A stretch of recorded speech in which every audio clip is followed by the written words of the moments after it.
Buenas tardes a todos. Es para mí una inmensa alegría poder estar hoy aquí en mi pueblo con todos vosotros y presentar este libro con toda la comunidad. Evidentemente, lo primero que debo hacer es agradecer a la Federación Extremeña de Folclore que me dieran el premio García Matos, la publicación del libro y que hayan organizado este acto tan fantástico. Al Ayuntamiento de Navalvillar de Pela, a Maribel, a Francis, por la amabilidad que siempre han tenido conmigo y la buena disposición que han mostrado en todo momento, a Calderero, en general por todo lo que hacen, pero sobre todo por la generosidad que han tenido hoy por estar aquí, y a Juan Rodríguez Pastor por la paciencia que ha tenido conmigo en la edición del libro, que ha sido memorable, y por las palabras tan amables que me ha dedicado, que creo que han sido inmerecidamente elogiosas. Además de todo eso, yo creo que es una costumbre que debemos retomar siempre. Siempre hay que ser generosos con nuestros mayores y con las personas que nos han ayudado. Y yo por eso, antes de empezar, quiero recordar a todas las personas que han hecho posible que estemos hoy aquí. Empezando por Bonifacio Gil, por el Grupo Medio Celemín, por el Grupo El Pelindongo, por el Grupo El Calderero, que han hecho un trabajo fantástico de trabajo sobre el folclore antes de que lo hiciera yo. Tengo que decir, como ha dicho Juan, un recuerdo especial para Luis, porque él me cedió un material valiosísimo en un acto de generosidad que se ve raras veces en el mundo de la investigación. Por supuesto, tengo que agradecer a todos ustedes que hayan venido esta tarde a escucharme un domingo de Ramos, cuando seguramente habría cosas mucho mejores y más interesantes que hacer. A la hora de presentar un libro, evidentemente hay que decir qué es lo que hay en el libro. Así que, para empezar, lo que hacemos en este estudio es recopilar una serie de canciones que han sido transmitidas generación a generación de manera oral en el pueblo. Canciones tradicionales, específicas, autóctonas, y que se han ido transmitiendo desde hace, como vamos a ver en algunos casos, desde hace siglos. El libro tiene dos partes. Primero hay un estudio bastante concienzudo sobre dónde se utilizaba esa música, cómo se utilizaba, quiénes cantaban, cómo era el entorno, cómo era el pueblo en el que esa música se hacía. Y luego hay una recopilación con más de 200 canciones en el que se incluye una transcripción musical y un texto completo. Tengo que dar las gracias a todas las personas que me han cantado esas canciones, porque sin ellas, desde luego, no podría haber habido este libro. Y son ellas las verdaderas protagonistas y las verdaderas baluartes de la tradición. Son ellos los que lo han conservado y, por tanto, evidentemente, sus nombres están perfectamente registrados en cada una de las canciones. Yo no quiero hacer una presentación demasiado larga, pero bueno, simplemente me voy a centrar en hablar de un par de cuestiones que creo que hacen interesante este estudio y que podemos planteárnoslas de este modo. ¿Por qué es necesario estudiar esta música? ¿Qué tiene esta música que ofrecernos que la hace tan interesante y tan apasionante? Hay muchísimos motivos, pero como tampoco se trata de estar aquí toda la tarde, yo me voy a centrar simplemente en tres. En primer lugar, creo que son valiosísimas por el valor histórico que tienen. Tenemos muchas canciones en Pela que tienen siglos de antigüedad, que nos hablan de una sociedad muy antigua y que nos hablan de la continuidad, generación tras generación, de unas costumbres, de unas formas de ver el mundo específicas y que nos permiten conocer el pasado como ninguna otra tradición. La música tiene esa capacidad, como conecta con nosotros de una manera emotiva, se transmite, forma parte de la vida y al final nos permite poder establecer una continuidad entre quienes fuimos hace siglos y quienes seguimos siendo ahora. Yo no voy a citar muchas canciones, no quiero tampoco extenderme demasiado, pero hay dos canciones que quiero citar por su valor histórico. Una de ellas es un romance muy conocido, Gerineldo. Gerineldo es una pieza que viene de la Edad Media, que se encuentra en muchísimos sitios de España, en Portugal, en Hispanoamérica, en el norte de África, en el mundo sefardí, y que en Pela tenemos tres versiones distintas. Y de hecho de esas tres versiones hay una de la que luego voy a volver a hablar, que es única de Pela. No se encuentra en ningún otro sitio de Extremadura, ni en ningún cancionero que yo haya visto de España. Solo aparece aquí. Y como digo, es una canción que tiene siglos de antigüedad. Y me reitero, esa canción es muy especial por un motivo que voy a decir luego. La otra canción que quiero reseñar es esta doncella guerrera, de la que he recopilado 5 versiones distintas pero todas parecen estar conectadas por una versión original. Esta canción es para mí muy especial porque después de estudiarla en profundidad me di cuenta de que está construida con una escala, con un tipo de construcción musical que es propia y única de los judíos sefardíes. ¿Y por qué lo sé? Porque la última versión que ven ahí es la versión que cuando yo cantaba a los otros, si les sonaba que fuera así, me confirmaban que era así. Y esa canción es imposible que se hubiera compuesto en una comunidad posterior. Los sefardíes, como ustedes saben, son los judíos que vivían en España en la Edad Media. Fueron expulsados en 1492. Si se está utilizando una escala sefardí, significa que esta canción es anterior a la expulsión. Por tanto, esta canción tiene más de 500 años demostrados. Es interesante cómo suena, así que espero que me permitan que la voy a poner para que veamos un poquito cómo suena y vean ese tono antiguo, un tanto morisco, un tanto sefardí que tiene, y verán que tiene un aspecto muy particular desde el punto de vista sonoro.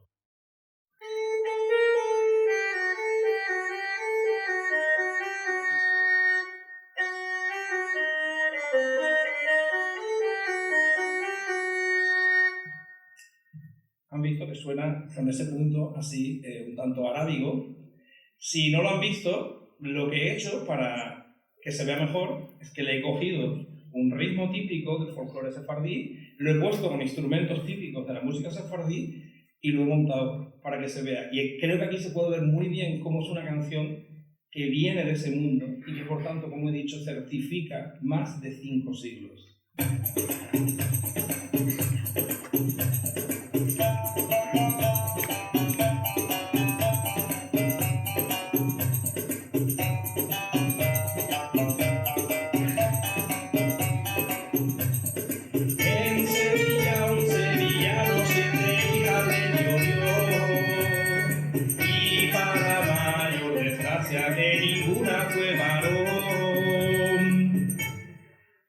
Esa canción que tenemos aquí, como digo, se puede comprobar con facilidad su conexión con comunidades que se fueron de España hace 520 años.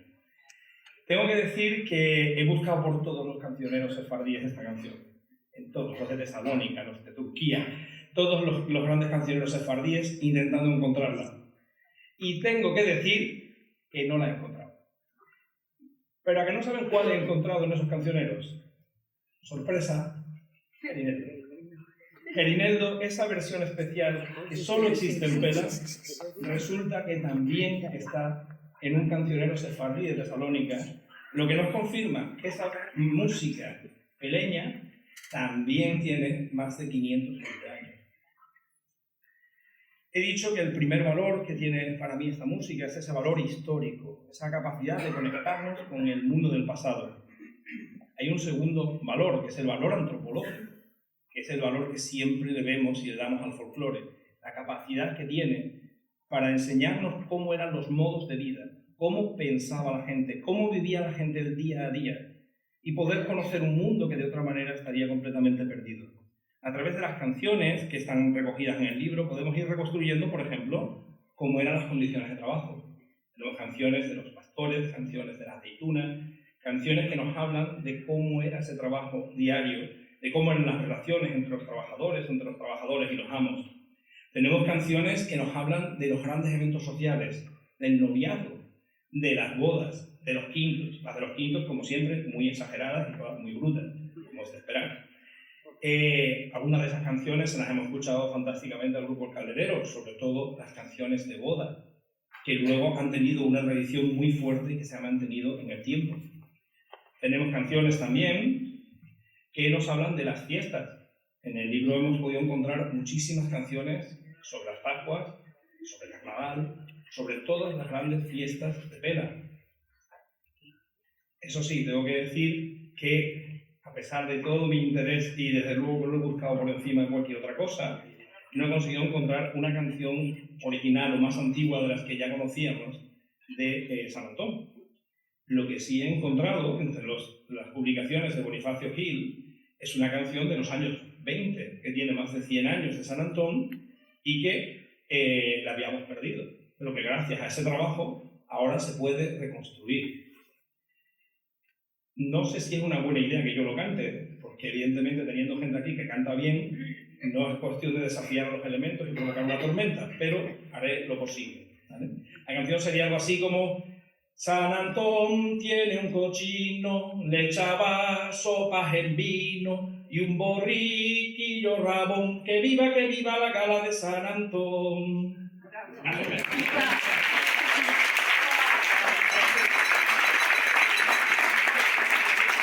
Espero que cantarlo por alguien que lo haga con más calidad. Hay un apartado del libro que a mí me gusta muchísimo, que reconozco que es una de mis partes favoritas, que es las canciones infantiles. Hay muchísimas canciones de niños y en esas canciones se puede ver perfectamente cómo era la infancia, a qué jugaban, cómo jugaban, quiénes jugaban con quién. La separación, por ejemplo, de sexos, que era muy clara en los juegos. Es muy, muy interesante, muy fascinante, y además tenemos aquí un gran experto en el mundo infantil, que es Juan Rodríguez Pastor, así que hace especial ilusión hablar de este repertorio teniendo a él al lado. Y finalmente, hay canciones que nos sirven para entender en general cómo eran las relaciones sociales, es decir, cómo la gente se comunicaba, cómo la gente vivía la vida, porque la música siempre estaba presente en las reuniones sociales, de todo tipo. Y en esas canciones podemos ver desde los anhelos más íntimos, los deseos más profundos, lo que consideraban bueno y malo, lo que querían transmitir a sus hijos, todos los aspectos que ordenaban esa vida. Y dentro de todos esos eventos, había un evento que era especialmente importante. Y ese evento, como muchos saben, es la zambomba. Para definir la zambomba, me van a perdonar lo que voy a hacer, voy a leer de mi propio libro. La zambomba era una celebración colectiva que se desarrollaba al caer la noche, cuando se juntaban al calor de la lumbre amigos, vecinos y familiares para cantar romances y canciones tradicionales en un ambiente festivo. Tenía lugar en los primeros meses de invierno, desde el Día de Todos los Santos hasta la Navidad.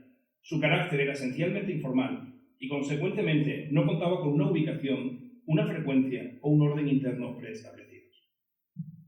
La zambomba era una celebración importantísima en toda España. Se hacía, como hemos dicho, ya en invierno, se juntaban al calor de la lumbre y se cantaban todo tipo de canciones. Era un lugar especial porque ahí es donde la gente aprendía las canciones, donde generación tras generación iban memorizando poco a poco con los mayores las canciones y las iban reproduciendo. Y también era el lugar donde se contenía el mayor número y mayor variedad de canciones. Tenemos romances, tenemos villancicos, por supuesto, vista la fecha, tenemos canciones de tipo satírico y tenemos en general casi que cualquier pieza de repertorio del repertorio popular. Desgraciadamente las zambombas se perdieron en torno a los años 50, ya prácticamente son imposibles de encontrar en la mayor parte de España, y por eso es difícil a veces explicar cómo eran, ¿no? Eran celebraciones, como digo, muy informales, con los instrumentos que hubiera por allí, mayormente femeninas. El único sitio donde se han conservado, aunque ahora mismo ya son más un espectáculo que una tradición popular, es en Jerez. Supongo que ustedes conocen cómo es una zambomba, pero por si las moscas, voy a poner un pequeño fragmentito de una zambomba de Jerez para que nos hagamos una idea.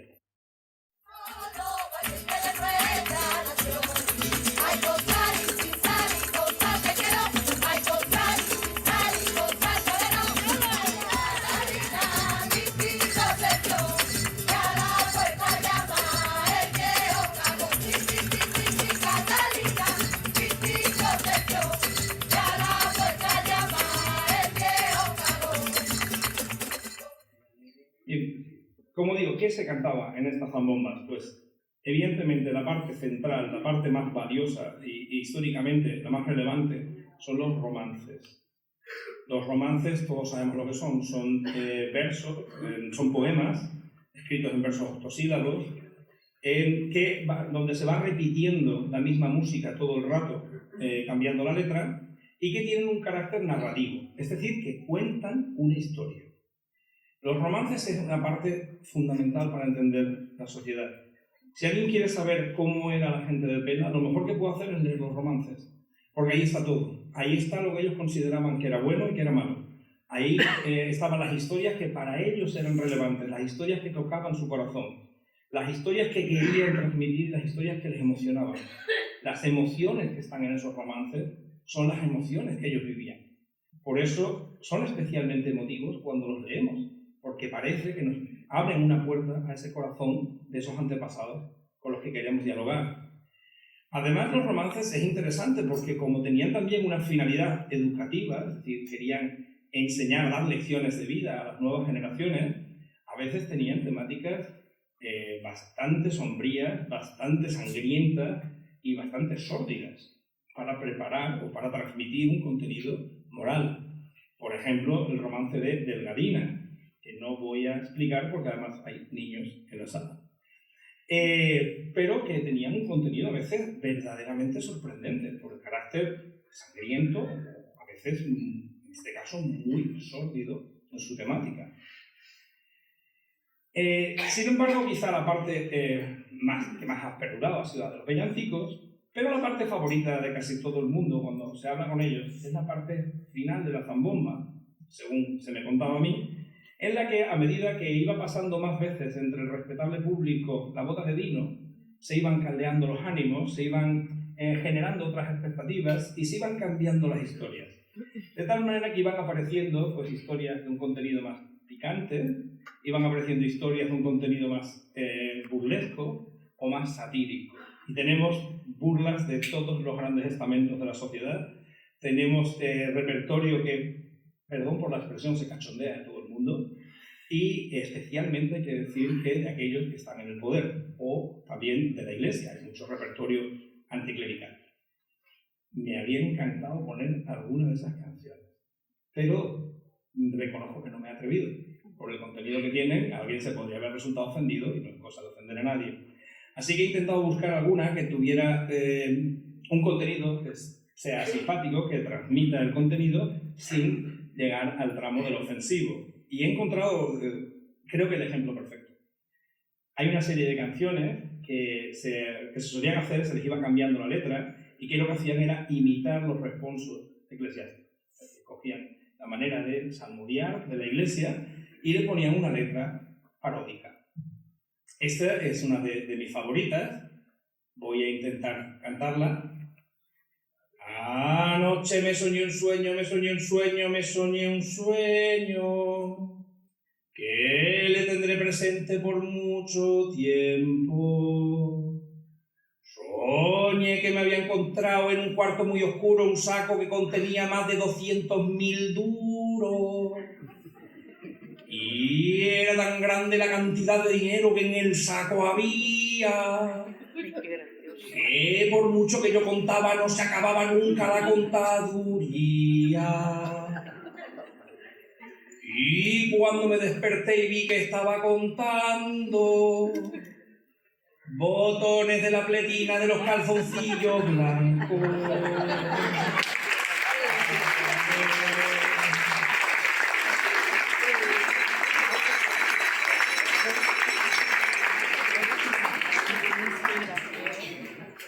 Bien. Como he dicho, hay un motivo que es el valor histórico de esta música, otro es el valor antropológico y uno que no podemos obviar, que es el valor estético. Es que tenemos que pensar una cosa, ¿cómo puede una canción permanecer 500 años o más en el repertorio si esa canción no es capaz de tocar nuestro corazón? Es porque hay algo, hay una belleza en esa canción que hace que nos sobrecoja, que nos emocione. Y eso está claro cuando uno entra en profundidad a escuchar esta música. Es que la música es buena. Es que no se trata de canciones de desecho, no son canciones construidas al azar. Son canciones que tienen una belleza intrínseca tan poderosa que hace que la gente se emocione año tras año, década tras década, siglo tras siglo, la siga escuchando y se siga emocionando. Nos sigue gustando y nos sigue encantando escuchar las canciones de nuestro folclore. Yo voy a poner dos ejemplos nada más, que no son especialmente conocidos, por eso los he traído, que a mí me resultan especialmente emotivos. El primero de ellos es un romance nuevo, Pueblo de Navalvillar, que en vez de hablar yo, lo voy a poner. Voy a poner cómo me lo cantaron a mí. Pueblo de Navalvillar, un matrimonio habitaba y tenía una hija, Visitación se llamaba. La hija tenía un novio que Diego Gil se llamaba, y los padres no querían que con él fuera casada. La amenazan con la muerte, la echaron fuera de casa. Nos iremos a la quinta, nos iremos a la cuarta, por ver si olvidas a Diego, que otro hombre no te ha de faltar. Al oír estas palabras, y ellos dos se disgustaron, los dos amantes queridos, que tanto se habían amado. Encima de la camilla, la cadena y el reloj, y una carta que decía: en el pozo estamos los dos, que nos den tierra sagrada y en el santo cementerio, y que nos entierren juntos, que es el último consuelo, y que nos entierren juntos, que es el último consuelo.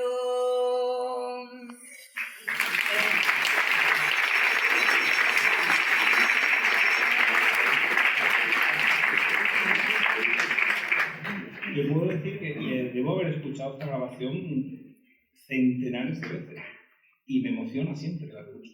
Siempre. Da igual las veces que lo escuches porque siempre acaba emocionándote. Por el texto, por supuesto, y por la música. La música es una preciosidad. Tiene ese valor estético que pasan los años y sigue estando ahí. De hecho, tengo que decir que esta canción la cogí, la orquesté. Es decir, cogí esta melodía y le hice una orquestación completa para la orquesta sinfónica. Y es que daba igual como lo hiciera. Hice un montón de variaciones, la hice de todas las formas posibles y siempre funciona.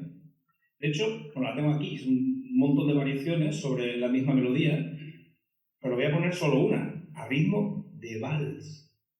Y funciona.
Y luego hay más orquestaciones, hay 12 orquestaciones distintas y realmente da igual cómo lo hagas porque la melodía es tan bonita que funciona de cualquier manera que la pongas.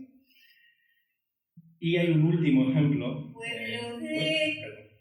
hay un último ejemplo que quiero poner, que es un romance también histórico muy conocido, Lisarda, que es un romance que forma parte de un grupo de melodías que a mí me parecían especialmente atractivas y que hace unos años se los enseñé a un compositor fantástico llamado Ismael Yerga.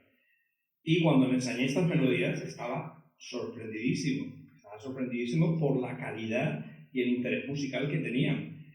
El caso es que le pasé las partituras y al cabo de un tiempo me llamó y me dijo: oye, he escrito una suite para piano en el estilo de Falla y Albeni con las melodías de Pela. ¿Por qué? Porque la música es tan fantástica que ha sido una auténtica fuente de inspiración. Así que creo que además Ismael, que es un compositor increíble y que ha hecho una declaración de amor al pueblo en el que nunca ha estado, creo que merece la pena que escuchemos un poquito de cómo ha hecho él estas piezas. Y lo que voy a hacer es algo también un poco particular. Voy a poner solo la primera estrofa, porque como he dicho es un romance, por tanto se repite siempre, pero lo voy a poner en 2 grabaciones, una que recopilé yo y otra que me cedió Luis. Lillarda se paseaba por sus altos corredores, por sus altos corredores. Lillarda se paseaba por sus altos corredores, por sus altos corredores.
Una pieza preciosa para piano.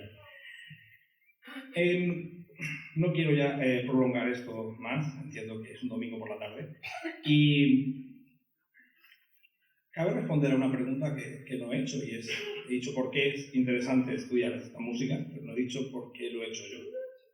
Y lo he hecho yo por un motivo que a nadie se escapará, obviamente porque es mi pueblo, y porque este es el lugar en el que yo siempre voy a sentir que está mi hogar. Aquí es el lugar al que yo pertenezco y es el lugar con el que yo me siento identificado, es el lugar al que quería dedicar mi trabajo y mi estudio. Decía Chesterton que a veces no entendemos lo que es la tradición, pensamos que el culto a la tradición es la adoración de las cenizas, es decir, pensamos que es venerar algo que se quemó, que fue intenso y luminoso en el pasado, pero que solo nos queda una sombra. Pero que la tradición no es eso. La tradición es la transmisión de la llama.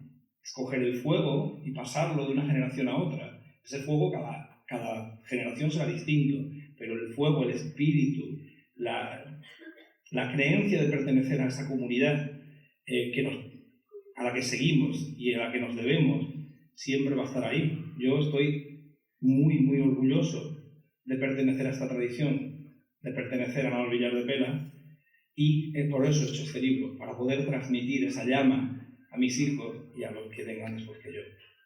Así que nada más, muchas gracias.